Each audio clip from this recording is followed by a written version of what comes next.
Hello friends, मैं मृदुल Dhawan bacon of hope से। आज का वीडियो भी डायमेंशन ऑफ अ पर्सन है। आज इसको देखने के लिए पहले हम जो है ज्योग्राफिकल, कल्चरल, हिस्टोरिकल, इकोनॉमिकल और फाइनेंस, इसको हम कवर कर चुके हैं। आज इससे आगे बात करते हैं। आज हम बात करते हैं स्पिरिचुअलिटी की।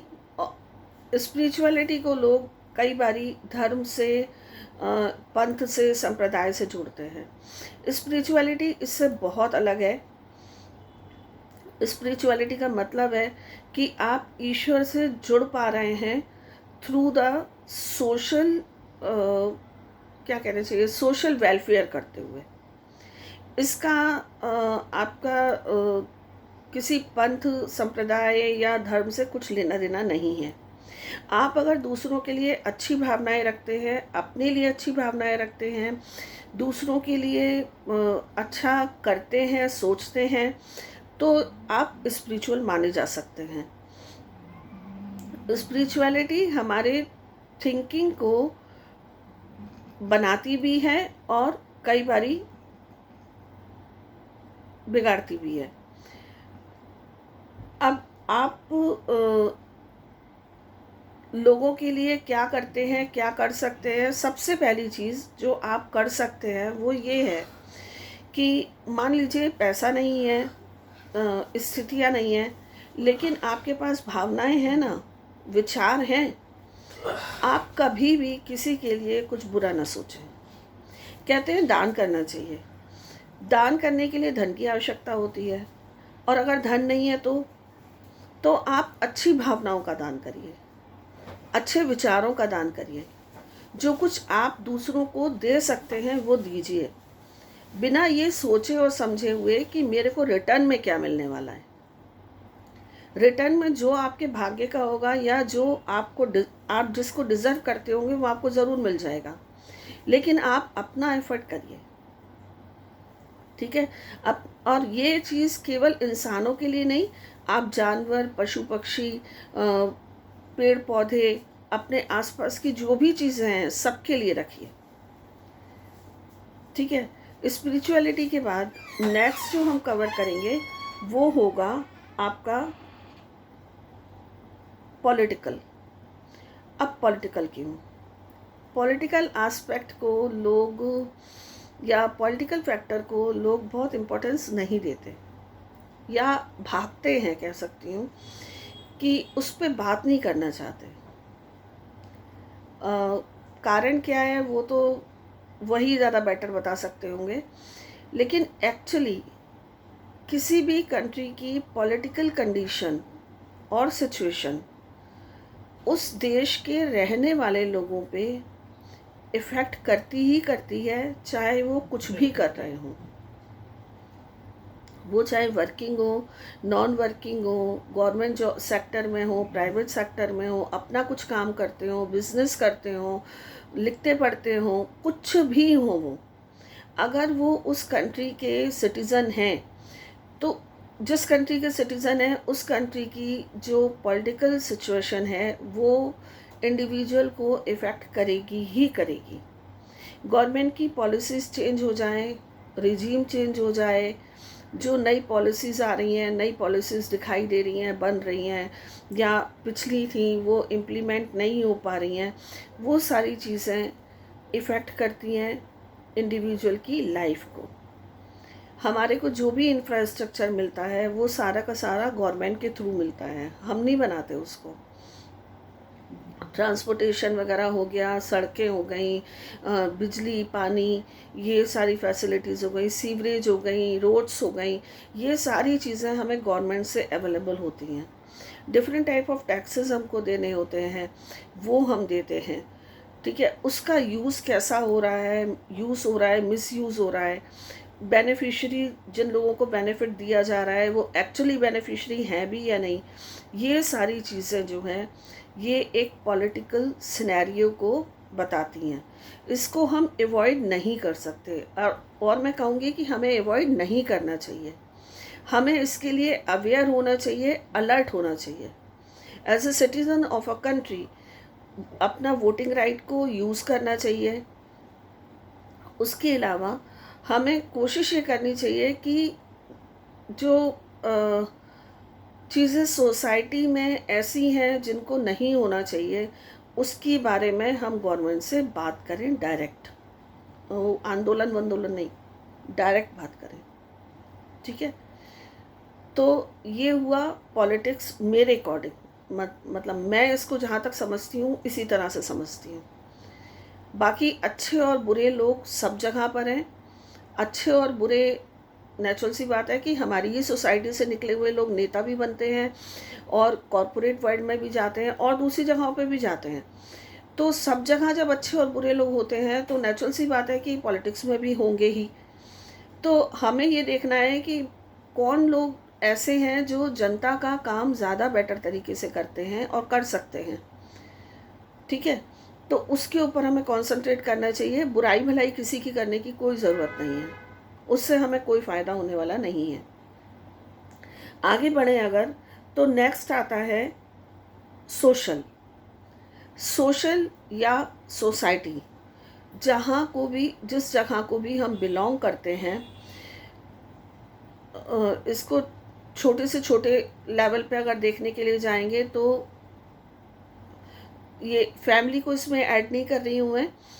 तो आपका मोहल्ला, नेबर, आपका मोहल्ला, आपका सिटी, आपका स्टेट, फिर उसके आगे जाते हैं कंट्री, कंट्री के बाद वर्ल्ड।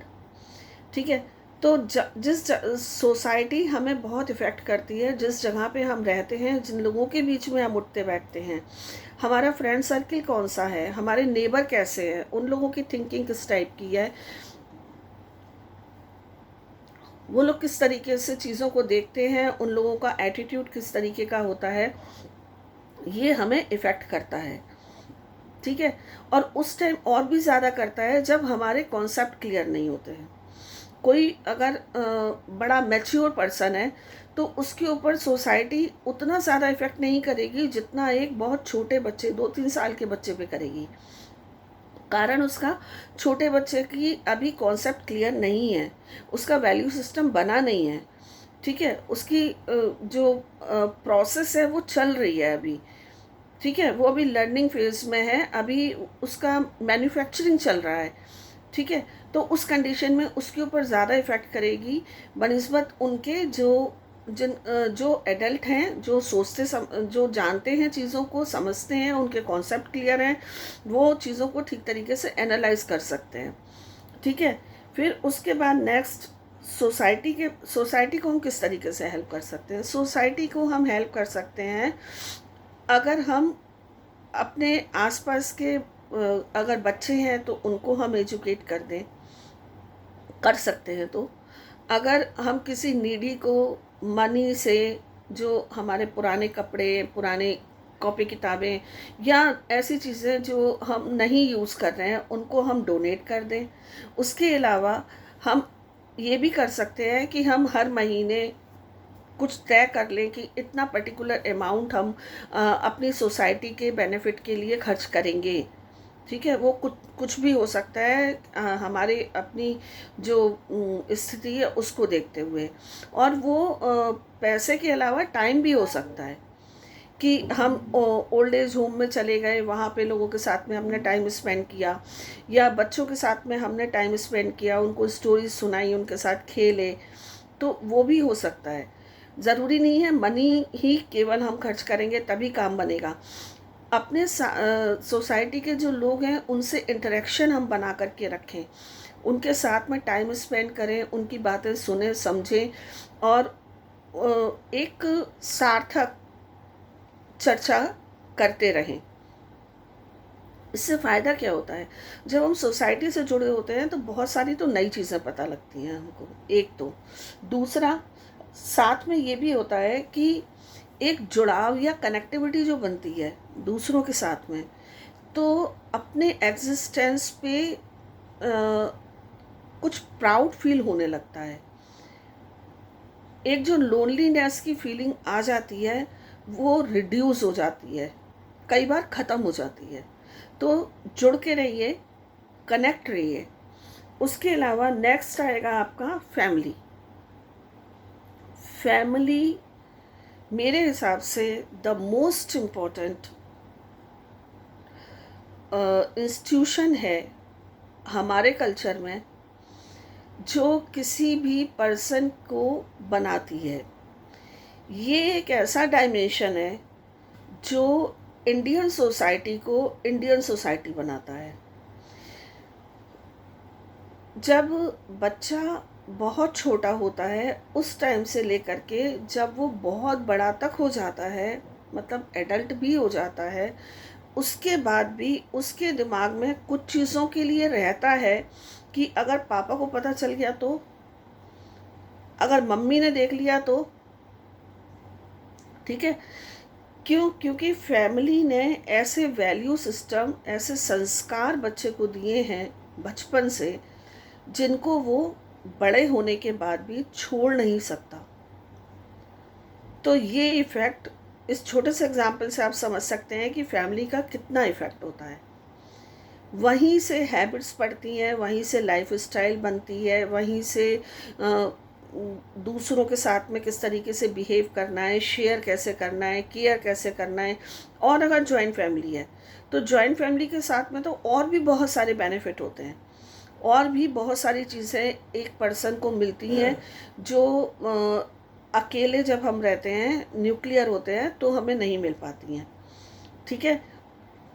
तो फैमिली बहुत इम्पोर्टेंट रोल प्ले करती है किसी भी इंडिविजुअल की लाइफ में। और हम क्या कर सकते हैं, हमें फैमिली के जो वैल्यू हैं, जो भी संस्कार हैं, जो फैमिली का तरीका है, या जैसे कई जगह नियम होते हैं कि रात को खाना सबको एक साथ खाना है, या कोई और टाइप का नियम हो सकता है। कई जगह पे पूजा लोग इकट्ठा होके करते हैं, तो या फेस्टिवल पे इकट्ठे होना ही है, तो उस टाइम बहाने ना बनाएं कि इसका एग्ज़ाम है, उसकी पढ़ाई है, ये है, वो है। भाई कॉपी किताब साथ लेके चले जाओ, कॉपी किताब रख लो अपने साथ में, लेके चले जाओ। जिस टाइम पूजा का या खाने का टाइम हो उस टाइम सबके साथ में बैठ जाओ, बाकी के टाइम में आप वहाँ पर बात मत करो, आप पढ़ लो, लेकिन रहो वहीं पर सबके बीच में। ठीक है। क्यों? क्योंकि जैसा हम करेंगे वैसे ही आगे आने वाले बच्चे चीज़ों को देखेंगे और सीखेंगे भी। ठीक है।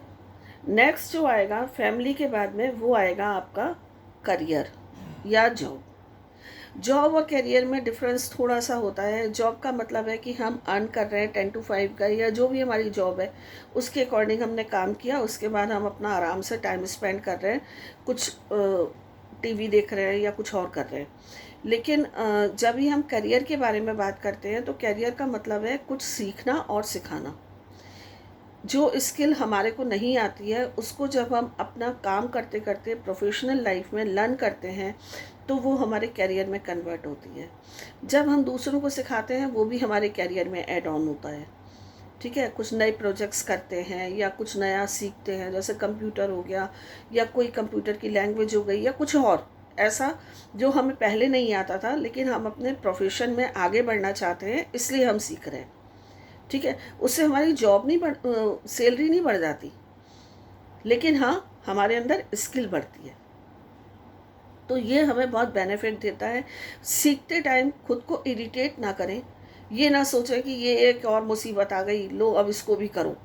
नहीं, ये सोचिए कि मेरे को मौका मिल रहा है और बिना कुछ भी खर्च किए मैं एक नई चीज़ सीख जाऊंगी या सीख जाऊंगा, और उसको आप लर्न करिए। ठीक है। नेक्स्ट जो आएगा वो आएगा आपका, आज के लिए वीडियो हो गया है लंबा, 14 मिनट से ज़्यादा का हो गया है, इसको मैं यहीं रोक रही हूँ। आगे के 2-3 टॉपिक और दो तीन डायमेंशंस और बाकी हैं, उनको मैं नेक्स्ट टॉपिक में कवर करूँगी। होपफुली आपको वीडियो अच्छे लग रहे हैं। अगर अच्छे लग रहे हैं तो प्लीज़ लाइक करिए, सब्सक्राइब करिए, शेयर कर दीजिए, कमेंट भी करिए, और बताइए आपको कुछ और देखना हो तो वो भी बताऊंगी, क्वेरीज हो तो वो भी शेयर करिए। Thank you.